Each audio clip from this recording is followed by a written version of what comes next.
தமிழ்நாட்டில் உள்ள வயது முதிர்ந்தோர் மற்றும் மாற்றுத்திறனாளி குடும்ப அட்டைதாரர்களின் இல்லத்திற்கு சென்று ரேஷன் பொருட்களை விநியோகம் செய்யும் முதலமைச்சரின் தாயுமானவர் திட்டத்தை சென்னை தண்டையார்பேட்டை கோபால் நகரில் முதலமைச்சர் மு.க.ஸ்டாலின் தொடங்கி வைத்தார். இது தொடர்பான கூடுதல் விவரங்களோடு இணைகிறார் எமது செய்தியாளர் பாண்டியராஜன். வணக்கம் பாண்டியராஜன், உங்களிடம் இருக்கும் தகவல்களை சொல்லுங்கள். தமிழ்நாடு முதலமைச்சர் மு.க.ஸ்டாலின் அவர்கள் சென்னை தண்டையார்பேட்டையில் இருக்கக்கூடிய கோபால் நகர் மற்றும் அன்னை சத்யா நகர் பகுதியில் முதலமைச்சரின் தாயுமானவர் திட்டத்தின் கீழாக வயது முதிர்ந்தோர் மற்றும் மாற்றுத்திறனாளிகளுக்கு வீடு சென்று அவர்களுக்கான ரேஷன் பொருட்களை வழங்கக்கூடிய அந்த திட்டத்தை தொடங்கி வைத்திருக்கிறார்.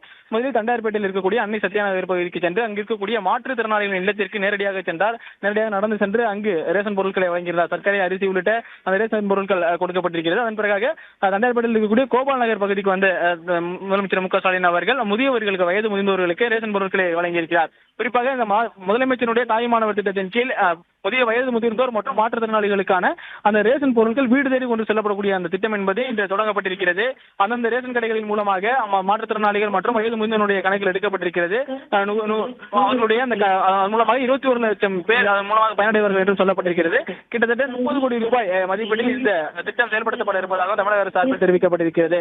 அதாவது வயது முதிர்ந்தோர், அதாவது முதியவர்கள் மற்றும் மாற்றுத்திறனாளிகள் ரேஷன் கடைகளுக்கு சென்று அவருடைய பொருட்களை வாங்குவதில் சிரமம் ஏற்பட்டிருப்பதாக பல்வேறு கடிதங்கள் வரப்பட்டதாக குறிப்பிட்டிருந்தார். தாயுமானவர் திட்டத்தின் மூலமாக வீடு தேடி சென்று ரேஷன் பொருட்களை வழங்குவதற்கு நடவடிக்கை எடுக்கப்படும் என சொல்லப்பட்டிருந்தது. தாயுமானவர் திட்டத்தின் கீழ் இது போன்ற ரேஷன் பொருட்கள் வழங்குவதற்கான அறிவிப்புகள் சட்டப்பேரவையில் வெளியான நிலையில் இன்று அது தொடங்கப்பட்டிருக்கிறது. பிளே ஸ்டோர் மற்றும் ஆப் ஸ்டோரில் இருந்து பாலிமர் செயலியை QR கோடு மூலம் பதிவிறக்கம் செய்யுங்கள். செய்திகளை உடனுக்குடன் பெறுங்கள்.